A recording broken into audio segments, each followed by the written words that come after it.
Hello, everyone, and welcome to another episode of the Hook Turn podcast with my very good friend Sanviv Ahmed. How are you today, Sanviv? I'm very, very good. It's a great day. We're recording again together. I can't remember the last time. It was Yeah, middle of last year, I think we did a recording together. Yeah, it would yeah, have been. So it's been quite a while. it has been quite a while.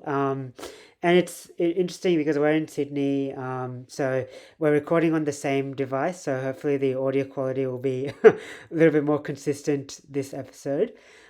Before we start, we do have to provide a little bit of an update on one of the topics that we touched on. I think was it last week or a few Yeah, weeks yeah, ago? something like that. Yeah. Something, yeah, and that was um, the cheap urban EVs. So we were talking about two models, which were the GAC Ion UT, so AION Yeah. UT, and the And MG4 urban, Urban. Is it EV Urban or something like that. Yeah.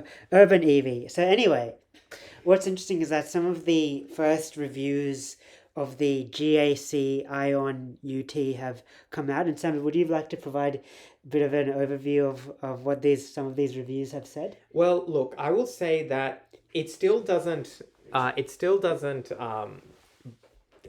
Knock the fact that it is on paper a great Yeah. value car.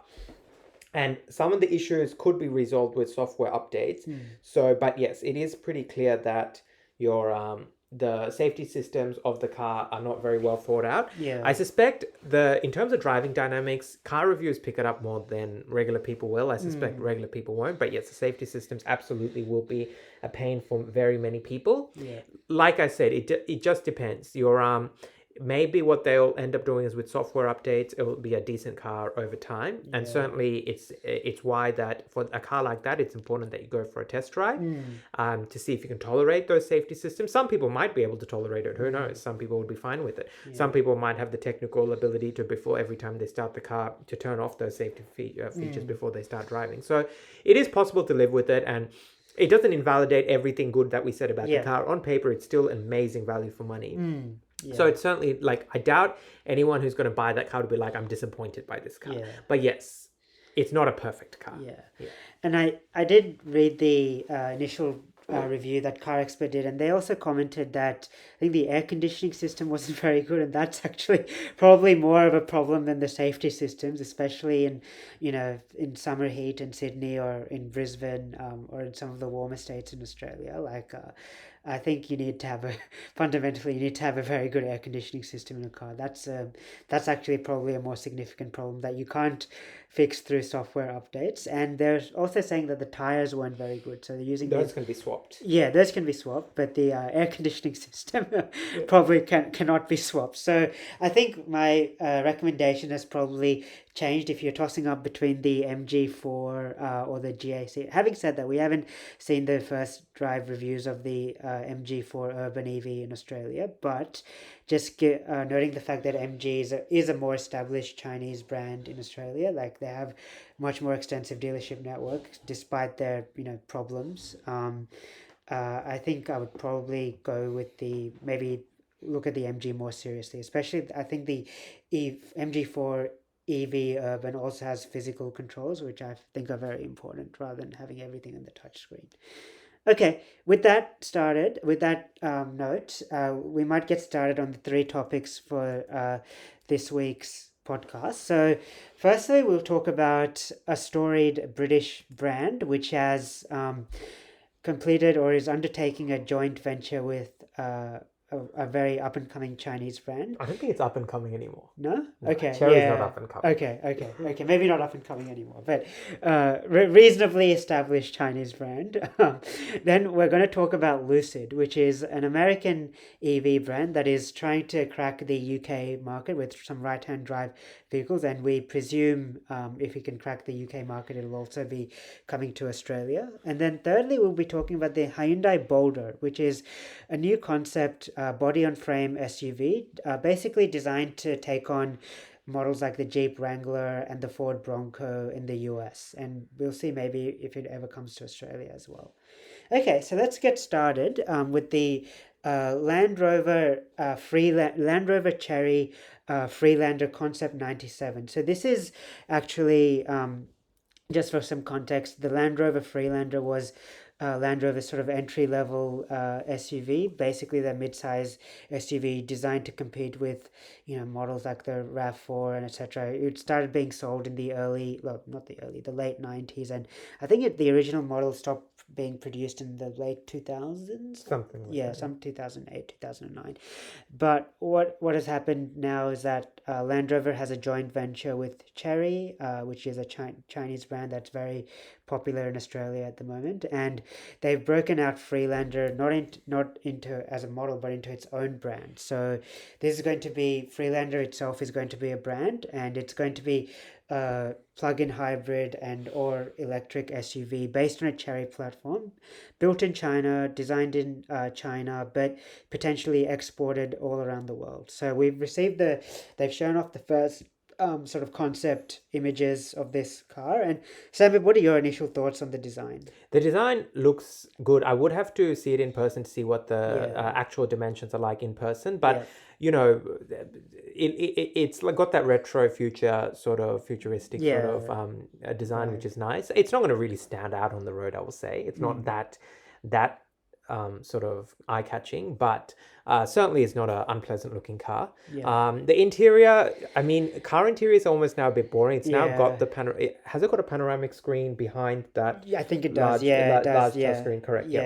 So again, it's like a BMW iX3 type thing. Exactly. So kind of screen stretching along the base of the So basically, I think with especially modern day Chinese cars, it's pretty clear that the interior, nothing's going to be like wow, because fundamentally they're all going to be based on having how many screens as possible, and really the novelty comes from how many buttons they'll almost have. So the more interesting thing is that it's a Land Rover Chery joint venture, but really it's a Chery car. It's basically a Chery car which looks like a Land Rover. So all they've basically done is basically been like, it's a Chery car. We're just going to take the design elements from Jaguar Land Rover.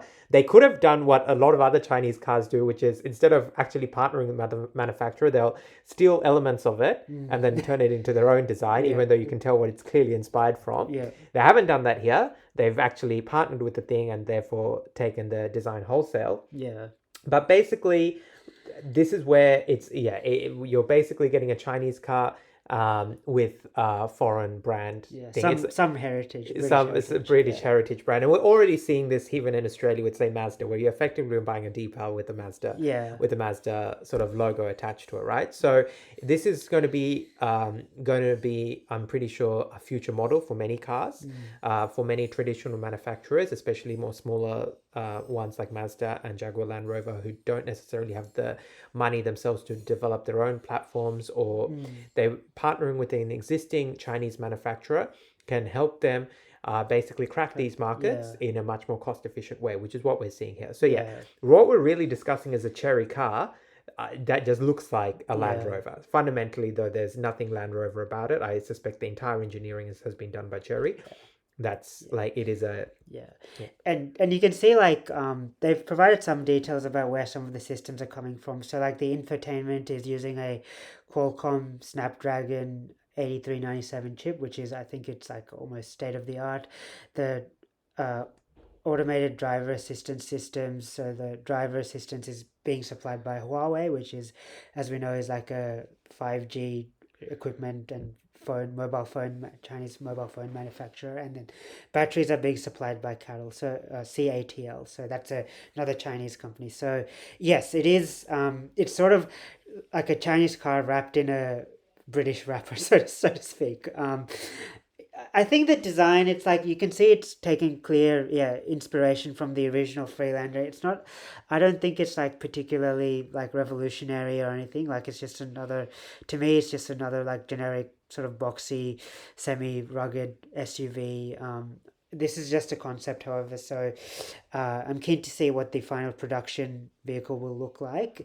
The interior is just like I think Chinese models have Chinese brands have sort of a very established design language with the interior, just big touchscreen, and this one has a screen above that, so it's sort of taking inspiration from the Neue Klasse BMWs. And I think the main differentiator here is that below the screen they do appear to have some physical controls, and then they also have these like circular controls on the center console, so they do have some more physical controls, so that's a positive. But yeah, it's still taking that Chinese design language. We don't know too much about the powertrains either, apart from it'll be based on the Chery T1X platform, I believe. So that means it'll have a battery electric powertrain and a plug-in hybrid. So I guess that's good, because yeah, they're not putting their eggs all in one basket. So I think that's probably a solid decision.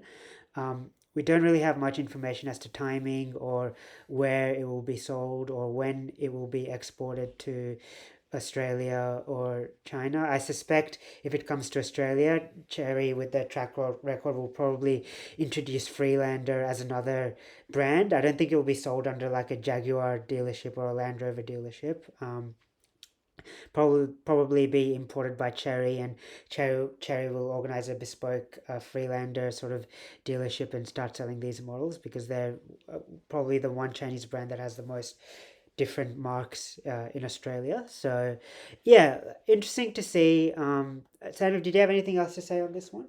No, it's just like we probably won't ever see it in Australia. You reckon? Yeah. Yeah, I Okay. don't think so. I have a feeling that this car, we've already got the actual Chinese car brand. Yeah. So this is not really going to, and they're not going to sell it in a Jaguar Land Rover dealership No. either. No, I So don't think really, so. there's nothing for this car to go. Yeah.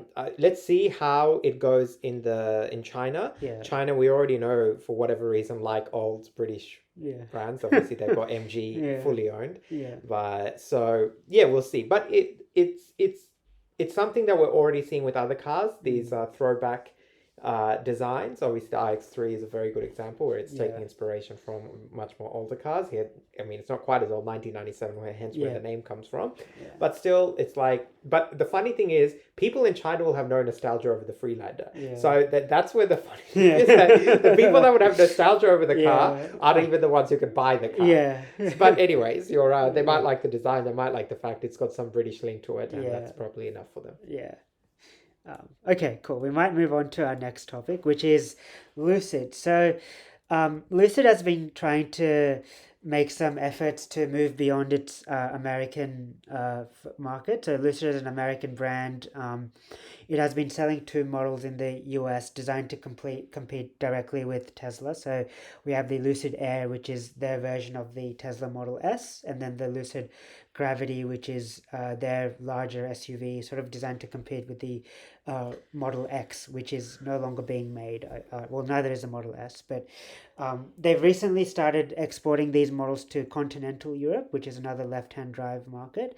And now the latest news is that they are developing a mid-size SUV, so one size smaller than the Gravity, and they will be selling that in right-hand drive markets like the UK as well, and that also bodes well for future sales in Australia as a fellow right-hand drive market. So Lucid, just to sum it up, is very well known for their sort of engineering excellence. They have the Air and the Gravity have this, very incredible. I think it's almost like a 900-volt electrical architecture. So most EVs or most state-of-the-art EVs use an 800-volt architecture. So Lucid is already above that. They're very innovative engineering solutions, very efficient, long range as well, very tech-forward as well. They have this sweeping the interior design language is basically composed of this curved infotainment display that puts the driver's instrument cluster and the main infotainment display in sort of one curved panel, and then there's like a separate touchscreen below which controls a lot of the air conditioning and the other vehicle functions. But they also have their problems. They're not very. They've been having lots of reliability issues. They've been having a lot of like quality and teething problems as well, so they're not the most reliable brand. They have received some investment from, of all places, Saudi Arabia, Yes. so the public investment fund. So MBS Mohammed bin Salman has been investing in Lucid, and I think my understanding is that this new model, the Lucid Cosmos, could be built in Saudi Arabia, and then exported to both left-hand drive and right-hand drive market. So, Sam, have any thoughts on how successful Lucid might be with this new Cosmos, or where you think this brand is going more broadly? The exterior isn't quite as eye-catching as the Air and the Gravity, I will say. Yeah. Well, we've received that. I think Autocar has put up like a mock-up image. I don't think it's the actual right. Yeah. not the full production. But I version suspect, yet. regardless, it probably won't look quite as Yeah. eye-catching. But still, Lucid, among car enthusiasts, has a lot of like fame. Obviously, in America, it's quite popular among people who are wealthy enough to be able to be in the market for a very premium EV. Yeah. As you mentioned, it's quite exciting that it's they're going to do it in right-hand drive, because Yeah. obviously there is a chance he'll come to Australia. If it comes to Australia, it'll be like 6 figures even for the Cosmos, I suspect. Yes. Yeah.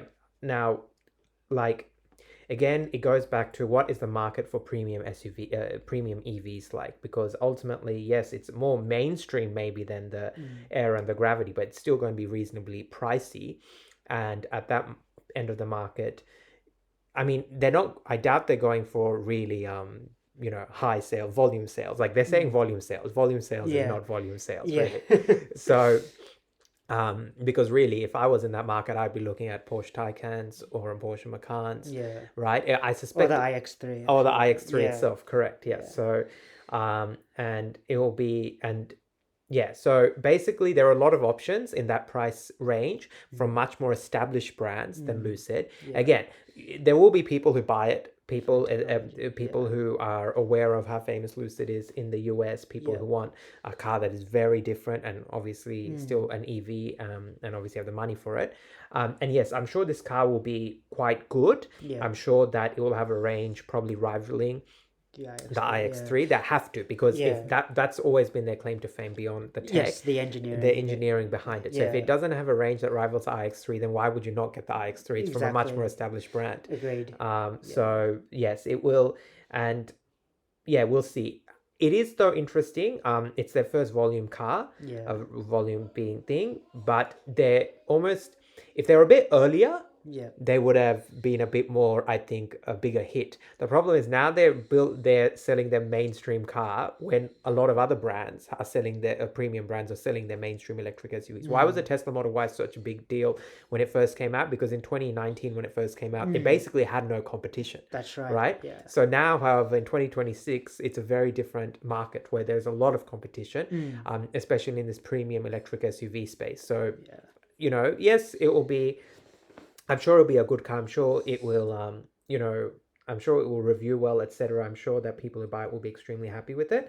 But really, if I was hypothetically in the market for a car of this price, I'd be looking at a BMW or even a Porsche above this. Like, like Lucid has the brand recognition in the US. I'm not sure how much brand recognition it has outside the US. And I think, this car will be, the success of this Lucid will be on the product and the engineering behind the product itself, rather than on, the prestige behind the brand or anything of that sort. So I think if they can, build a car that can significantly increase the range of the iX3 or B. So iX3's range is 800 kilometers in its most efficient specification. If this can go towards the, closer towards the 900 kilometer mark while being just as practical, and if they can sort out their reliability issues, which is a huge factor, because Lucid has had a lot of issues with software quality, random things not working. The engineering is really good, but then how durable the car is, there's still a big cloud around that. So if they can sort out some of their bugs with software, and make sure that the car is reliable and durable, and also still engineered well and priced reasonably. So by reasonably, it should be probably below the iX3's price, while offering more range, then I think they might have a shot. But otherwise, I don't see, to Sandeep's point, why you would go for the Lucid over more established rivals, especially the BMW. And we have the other models like the Volvo EX60 also coming out as well, so which also has a very good range. Yeah, I do like the styling of the. I have to say, I do like the styling of the Lucid Air and the Gravity. Like I personally think they look really good. Interesting design. Especially the Air.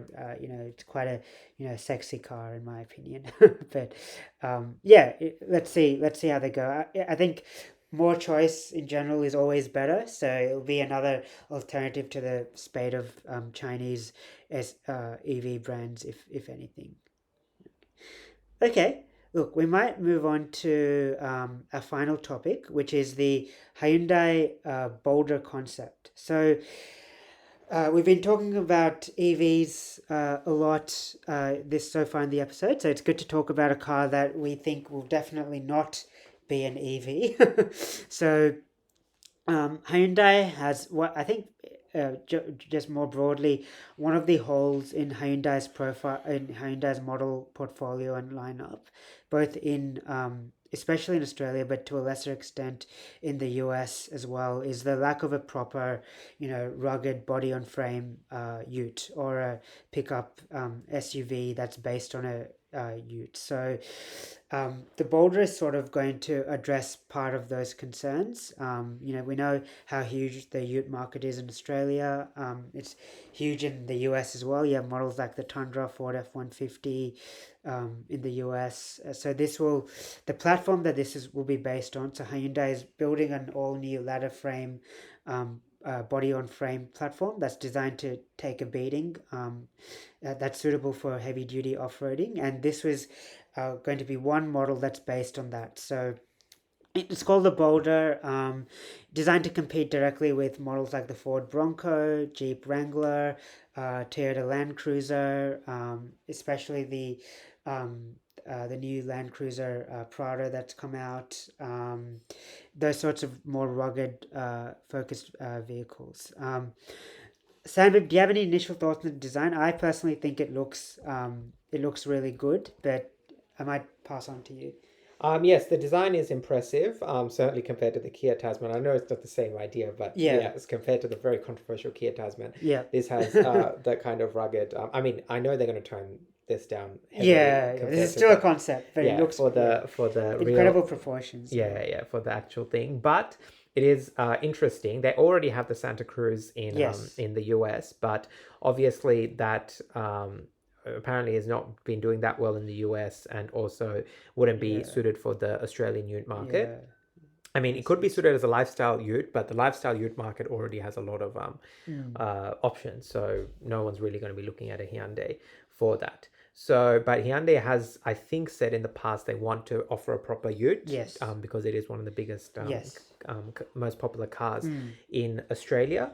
So it is interesting, and if they were going to offer a ute or a sort of lateral frame SUV like the Isuzu MUX or Yes. the Toyota or the Ford Everest, Yes. or the Toyota Fortuner. Yes. It's Yeah. no longer being sold, but Oh, yeah, but yeah, yes, similar. but similar, yeah. Yeah, similar concept, idea. Yeah. So, the only thing is, and we're seeing with the Tasman, do people associate Hyundai with these kinds of cars? Yeah. Tasman had an insane marketing effort. Yes. Yeah. Yes, it's not a very good looking car, which doesn't Yeah. help. Whereas this car, if it looks anything like the concept, Yeah. will actually be a nice looking car. Yeah.